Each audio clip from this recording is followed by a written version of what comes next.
personas que están dando positivo. Gracias a Dios, Él nos guarda vida cristiana y seguimos orando, que Dios nos siga guardando. Así que te invito a que ahí donde estás, incline tu rostro y oramos al Señor.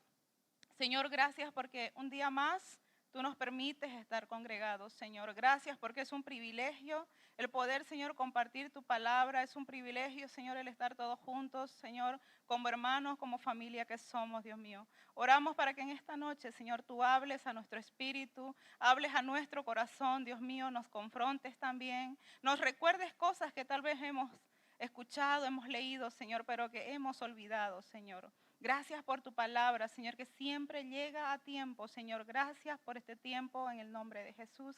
Amén. Estamos en el segundo estudio del libro de Jueces. El viernes pasado yo no pude estar, pero seguí el culto a través de YouTube, de verdad que fue una bendición. A mí me gusta estar aquí porque me gusta estar con los hermanos, me gusta saludar a la gente, pero el viernes fue imposible, pero seguí el culto. Nunca lo había visto así en directo y de verdad que me quedé asombrada de ver lo bien que se ve, lo bien que se escucha.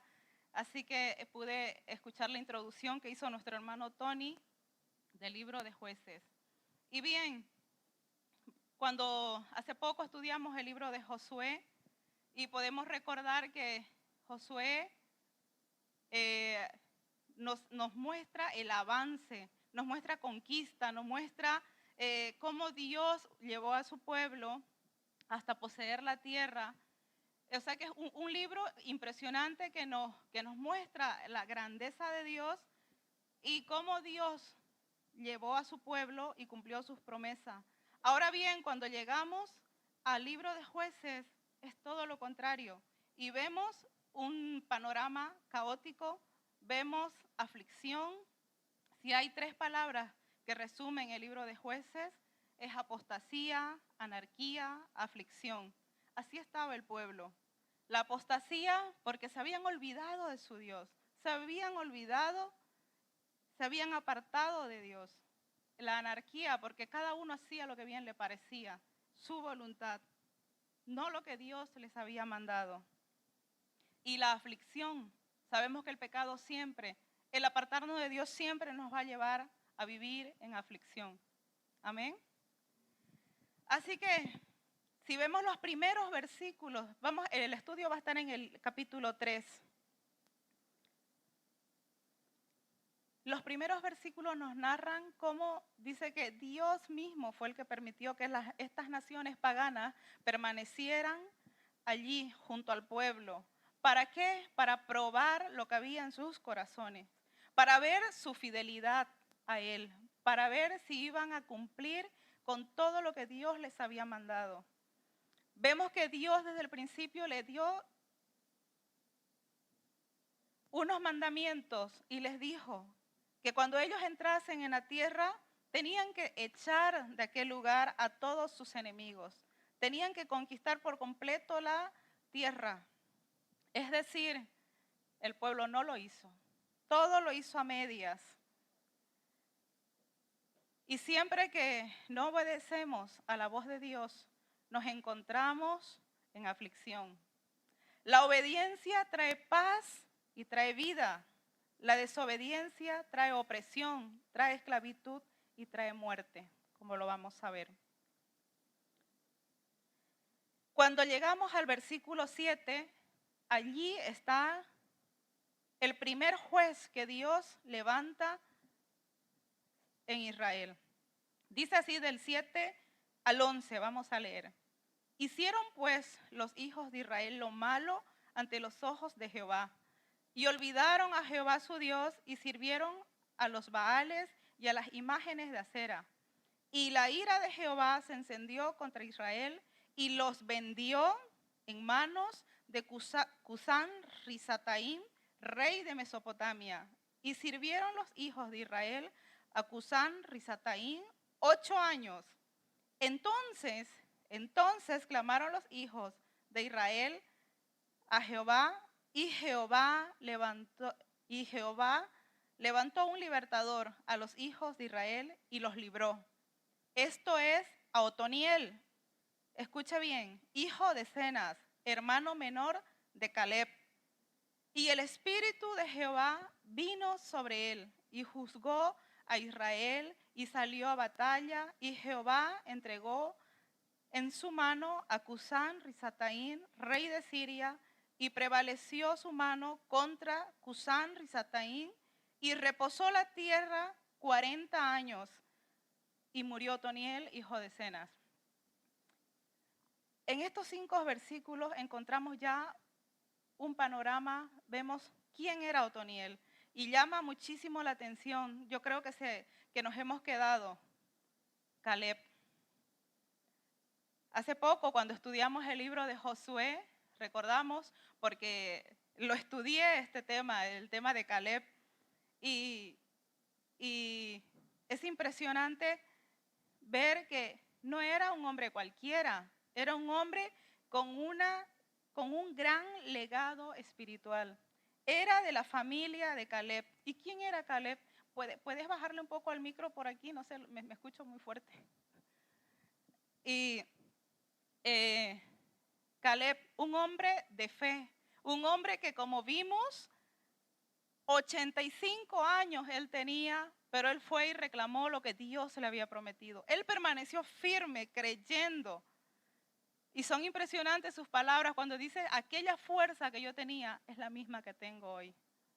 Pues de esa familia era Otoniel. Otoniel, su nombre de origen hebreo, significa león de Dios. ¡Qué tremendo! No sé si recuerdan el significado del nombre de Caleb. ¿Alguien lo sabe?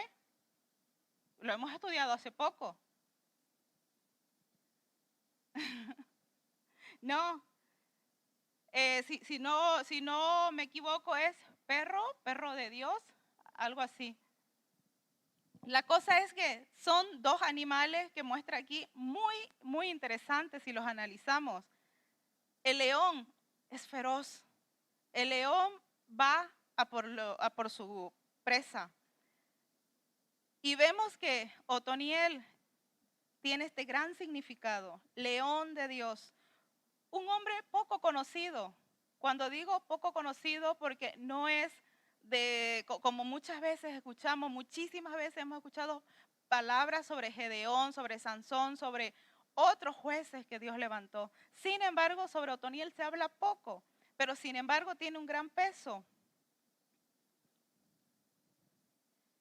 Fue el primer juez que Dios levantó, con un gran legado espiritual, como acabamos de leer. Sobrino del gran Caleb, un hombre de fe, un hombre de la familia de Caleb y de la tribu de Judá, que no es poco. También dice que era de la anterior generación, de aquella generación que había visto las maravillas de Jehová con su pueblo. Cómo ese cruzar del Jordán, cómo conquistan, cómo llegan a la tierra prometida. Él era de esa generación, de los pocos que quedaban. Un hombre experimentado en la guerra. Dice en Jueces 1, 12 y 13, cómo él obtuvo a su esposa. Y dijo Caleb, al que atacare Kiriat Sefer y la tomare, yo le daré a Axa, mi hija, por mujer. Y la tomó Otoniel, Otoniel, hijo de Cenaz, hermano menor de Caleb, y él le dio a Axa, su hija, por mujer. Es decir, que él ganó a su esposa en una batalla. Un hombre experimentado en la guerra, un hombre experimentado en victorias. Este es el hombre que Dios levantó como primer juez sobre Israel. No fue comisionado por hombre, sino por Dios y por su espíritu. Como dice en el versículo 10, y el espíritu de Jehová vino sobre él. Por lo que podemos entender, Otoniel era entrado en años, no era un joven, no era un chaval. Y el Espíritu de Jehová vino y le dio sabiduría para juzgar al pueblo, para conducirlo a una batalla, para darle la victoria. Le fortaleció, porque él ya no tenía la fuerza de un joven, de un chaval. Dice en Zacarías 4:6, entonces respondió y me habló diciendo, esta es palabra de Jehová a Zorobabel que dice, no con ejército ni con fuerza, sino con mi espíritu, ha dicho Jehová de los ejércitos. Siempre que hacemos las cosas en nuestras fuerzas, sin buscar la dirección de Dios, nos desgastamos. Acabamos hechos polvo. Acabamos derrotados.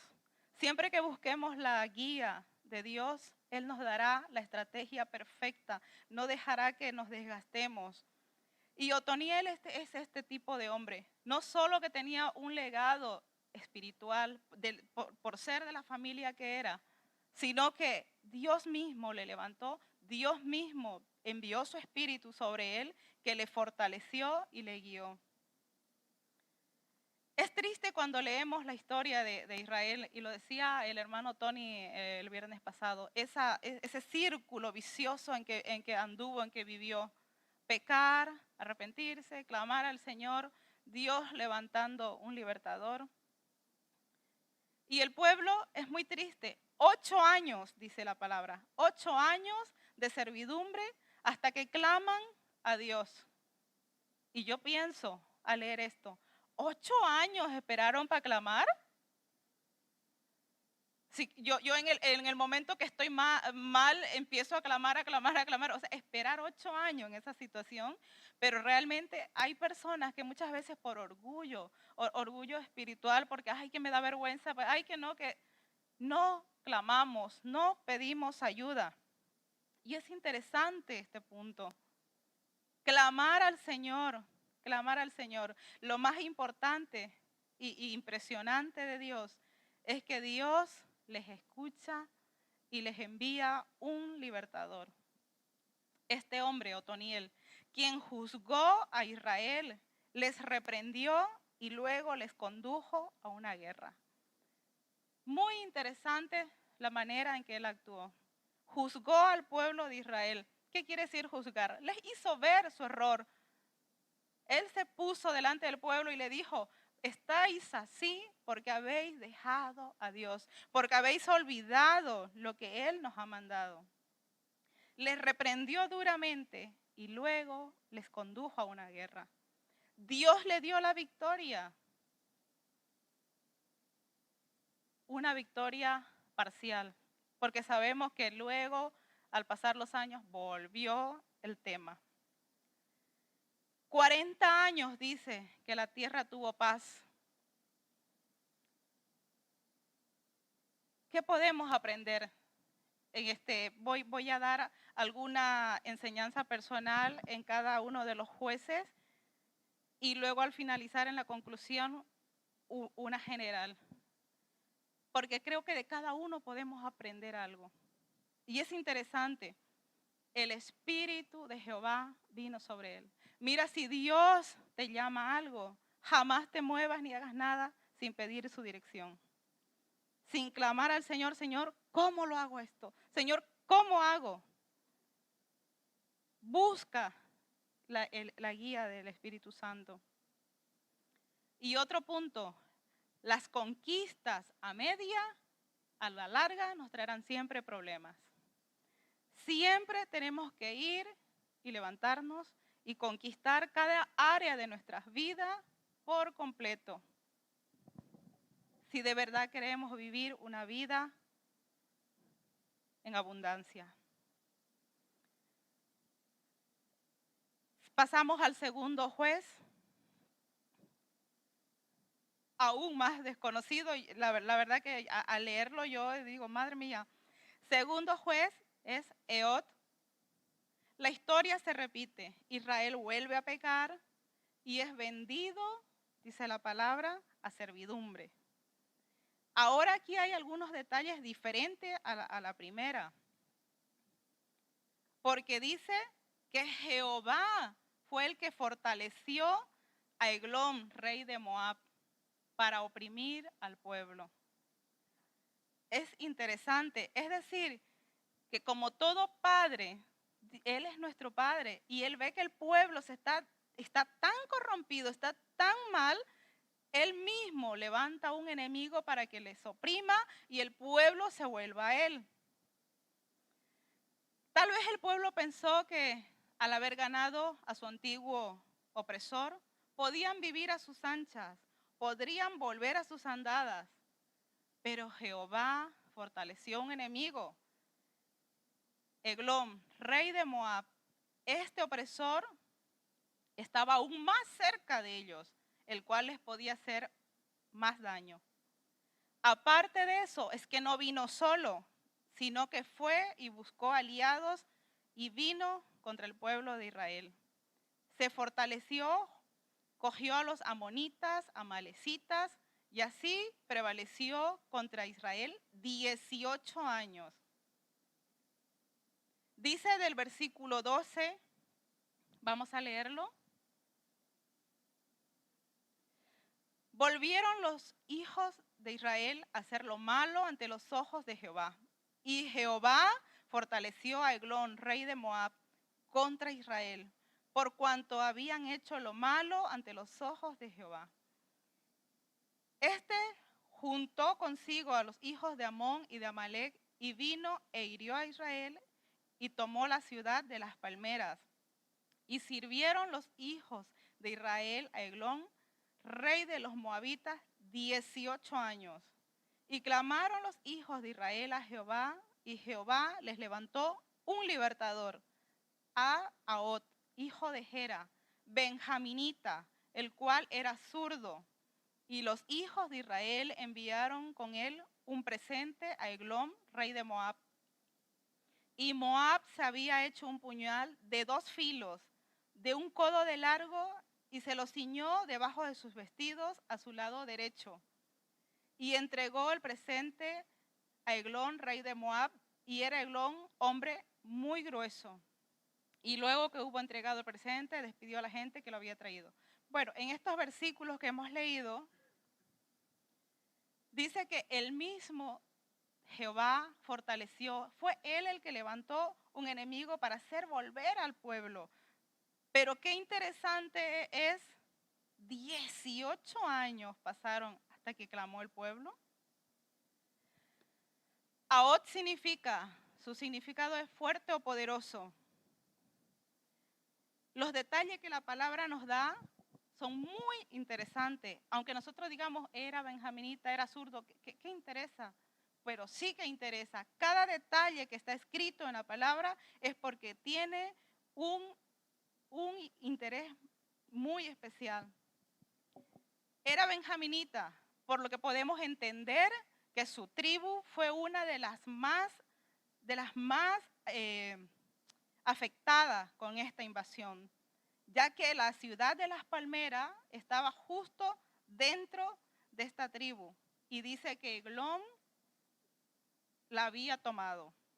Es decir, que esta tribu se encontraba en gran aflicción y Dios elige un libertador de esta tribu, de las tribus más pequeñas, levanta un libertador, el cual dice era zurdo. En los tiempos antiguos, una persona zurda era, un guerrero zurdo, imposible. Pero vemos que Dios usa una persona así para mostrar su poder y su grandeza, como lo vamos a ver ahora. Vamos a ver quiénes eran los moabitas.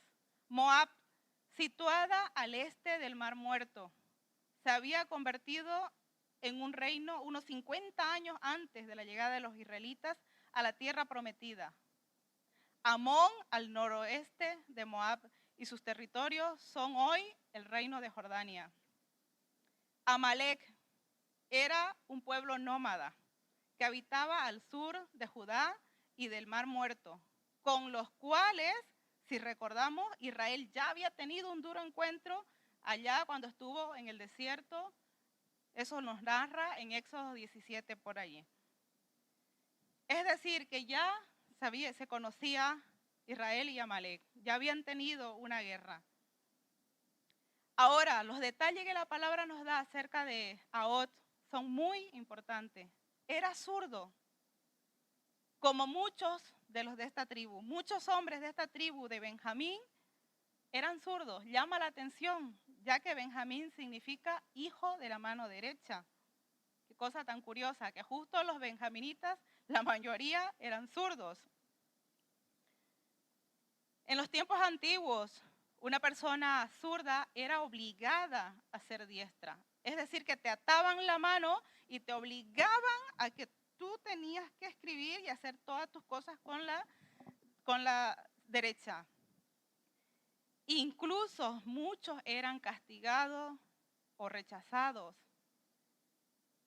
Ahora, ver un guerrero zurdo era algo inusual, pero Dios le llama a él, Dios elige a él. Dice el Salmos 80, 17,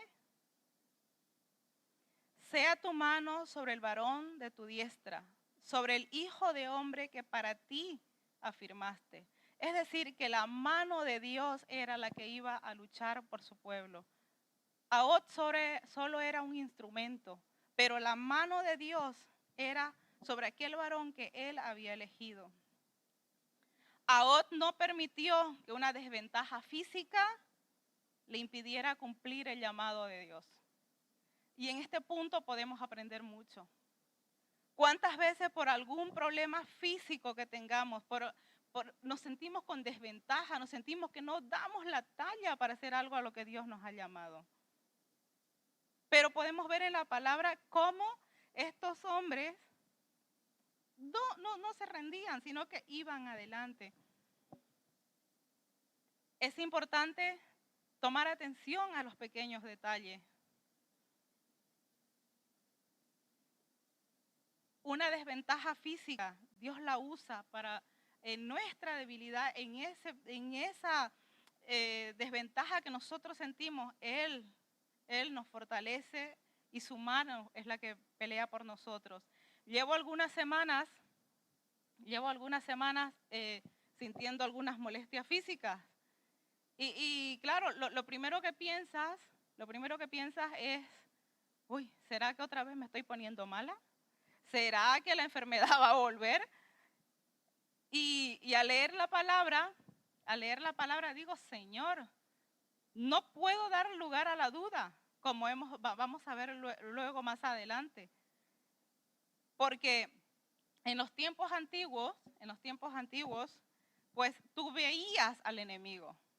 Tú veías al ejército de Moab que venían a por ti, veías a los filisteos, pero hoy en día nuestros enemigos muchos son invisibles. El temor, la duda, son enemigos que tenemos que conquistar, que tenemos que quitar de nuestras vidas. Y pues en eso pensaba yo esta semana. Digo, bueno, no puedo pensar, no puedo darle lugar a la duda. Así que yo sé que estoy en tus manos, Señor. Yo sé que tú has hecho una obra en mí. Y así que allá que vamos. Ninguna desventaja física podrá impedir el cumplir un llamado que Dios nos haga a cada uno. Amén. Espero que así sea. Espero que así sea. ¿Qué hizo Ahot? Ahot dio muerte a Eglón, el rey de los moabitas. Repito, dio muerte, no que lo asesinó, porque él obró como juez de la justicia divina. Tenemos que conocer el contexto, la historia, cómo estaba el pueblo en este momento. Porque a veces decimos, uy, un asesinato, No, en aquellos tiempos las guerras eran así. En el Antiguo Testamento vamos a ver muchas veces en cual hubo muerte, hubo sangre, porque era necesario. El pueblo estaba en una opresión, en una aflicción extrema. El pueblo mismo se encontraba pagando tributo a Eglón. Ellos se habían adueñado de todo. Se hacían sacrificios atroces. Es decir, que el pueblo necesitaba un libertador como Ahot, un hombre de acciones directas. Ideó un plan y fue a por ello. Es decir, y podemos pensar, muchas veces decimos que no todo lo que Dios usa, lo aprueba. Dios usó a Eglón, Dios usó era un hombre muy hábil, era un hombre que iba a por todas, un guerrero. Y Dios usó a este hombre. Él buscó el momento de estar con el rey, a solas, y así lo hizo. La palabra nos dice que se hizo un puñal de doble filo y lo puso aquí en su cintura al lado derecho. Eso era una estrategia, pero estrategia, vamos, si él era zurdo, ¿cómo es que se pone el puñal al lado derecho? Porque así, cuando el rey estuviera cerca de él no se iba a esperar el golpe por el otro lado.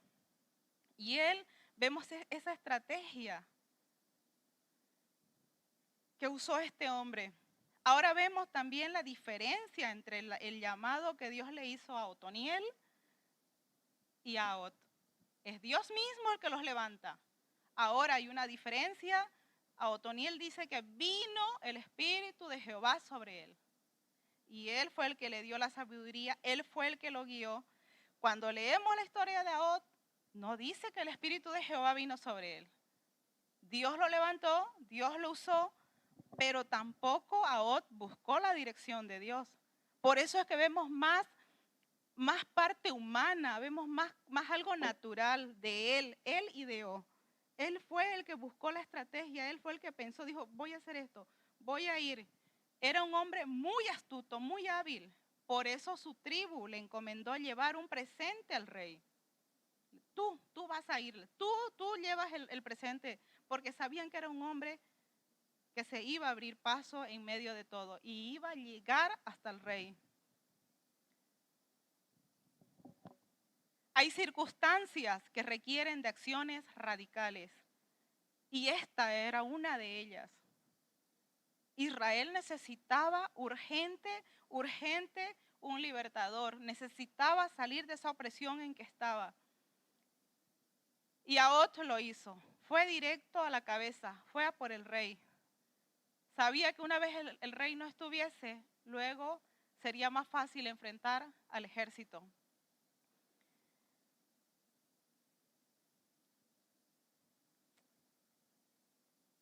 No podemos ni siquiera pensar que hoy en nuestros días podría suceder algo así, porque solo con pensarlo ya estaríamos pecando, porque ahora mismo Dios jamás aprobaría un asesinato, una muerte.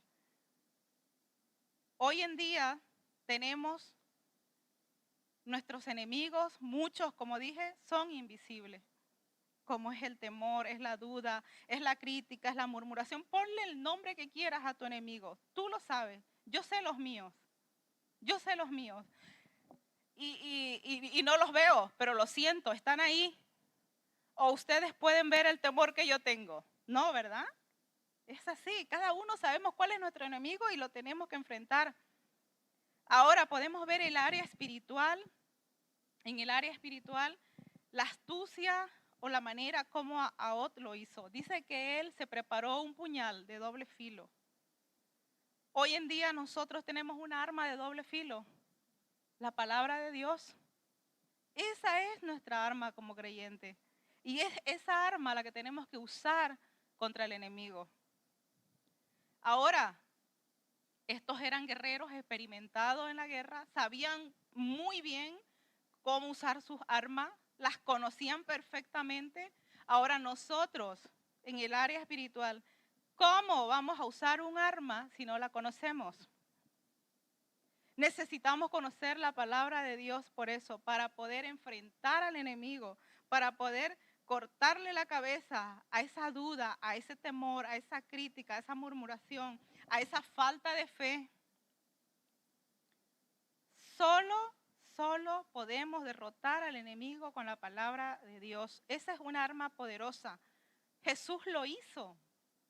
Cuando estuvo en el desierto, él derrotó al enemigo con la palabra. Escrito está, escrito está. Y cuando nosotros viene el enemigo, muchas veces callamos, estamos atemorizados. Y yo esta semana le decía, fuera la duda, decía yo, Señor, tu palabra dice. Y he empezado a usar la palabra y a fortalecerme en ella. Y espero que cada uno de nosotros lo hagamos así. Enfrentemos el enemigo con el arma que tenemos. Seamos como hizo Ahod, radicales, vamos a por todas. Ahod era un líder de primera línea de batalla. Después de que quitó la vida al rey, se va, se pone enfrente y reúne un ejército. Y les dice, seguidme, Jehová nos ha entregado a los moabitas. Todo buen líder dice, vamos, hagamos. Es el que va adelante, no manda. No podemos esperar que otros hagan o vayan a hacer algo que nosotros no queremos hacer. Tenemos que ser personas, tenemos que ser creyentes de primera línea de batalla. Vamos juntos, avancemos de ese tipo. No vayan, no hagamos, vamos todos juntos y conquistemos. La astucia y coraje, valentía de Ahod y la fidelidad de Israel, porque él levantó, la gente le siguió, levantó un ejército y fueron a la batalla. Trajo el periodo más largo bajo el periodo de los 400 años de los jueces. Dio la victoria por 80 años. Otra victoria parcial, por supuesto, porque al tiempo vuelve a pasar. ¿Qué podemos aprender de esto? Dios no siempre llama al más capacitado, sino al disponible. Tal vez Ahod no era el más preparado, pero estaba ahí, estaba dispuesto a hacerlo. Era un hombre con una habilidad y Dios lo vio y usó esa ventaja. No permitió que su desventaja física le impidiera ser instrumento en la mano de Dios para un determinado momento de tanta aflicción para el pueblo. Y llegamos a Shamgar, que es el tercer juez, o llamado uno de los jueces menores, porque están divididos los jueces entre mayores y menores. Pero Shamgar no por eso es menos importante. No por eso lo que él hizo es menos importante. Aunque hay un solo versículo que menciona a él en este capítulo, luego en el capítulo 5 Débora hace una mención a él, pero Shamgar, su nombre significa el que huye. Qué gracioso, el que huye. No salió huyendo, dice que enfrentó y mató a 600 filisteos. Dice la palabra.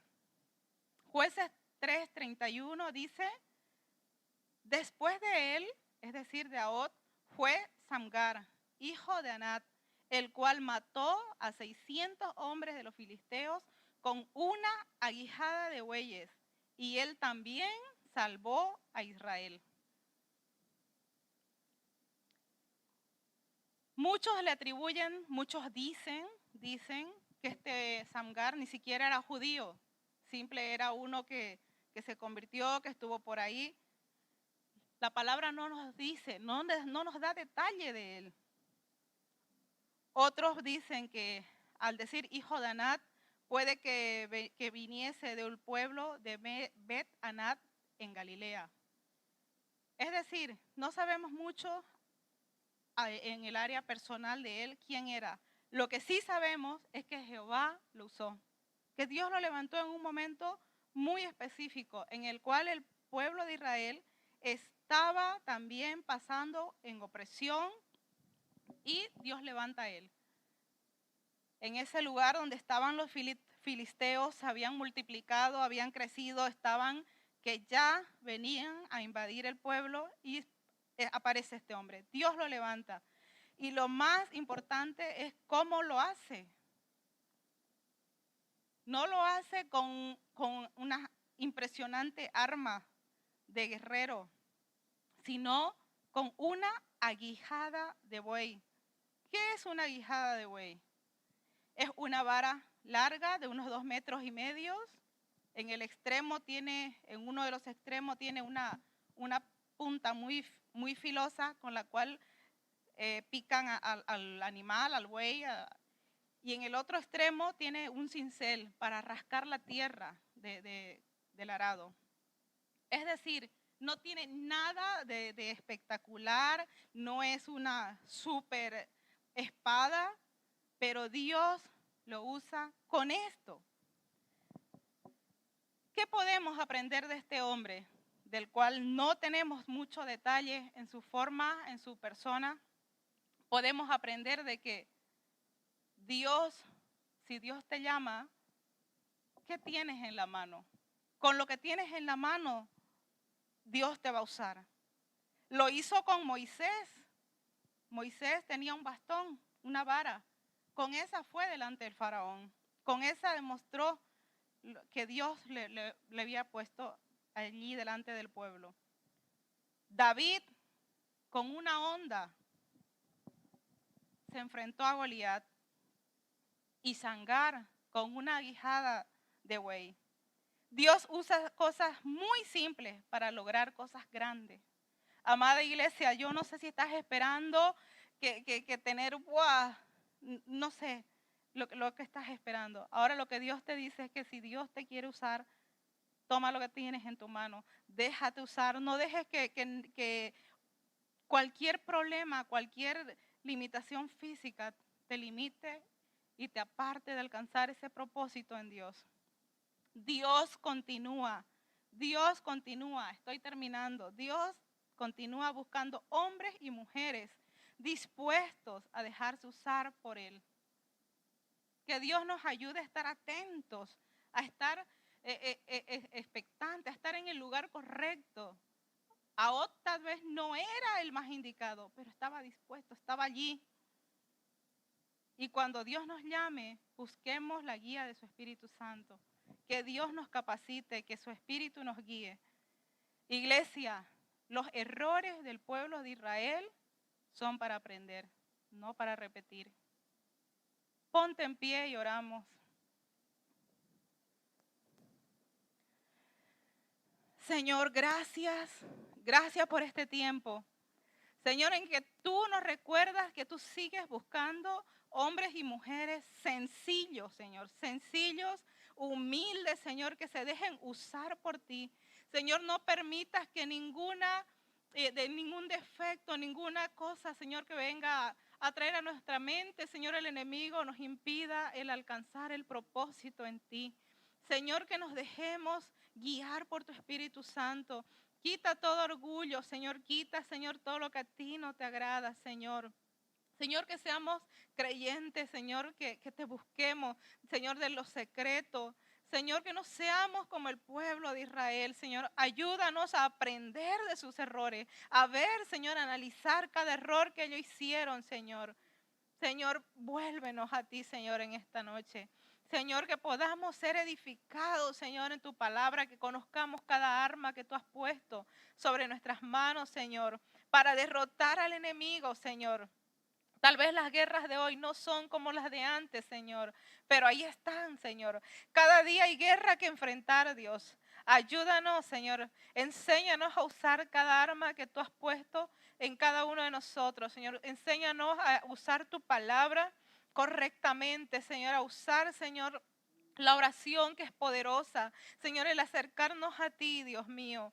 Señor, gracias por este tiempo. Señor, gracias por hablar a nuestras vidas, a nuestros corazones. Dios mío, te damos muchas gracias en el nombre de Jesús. Amén.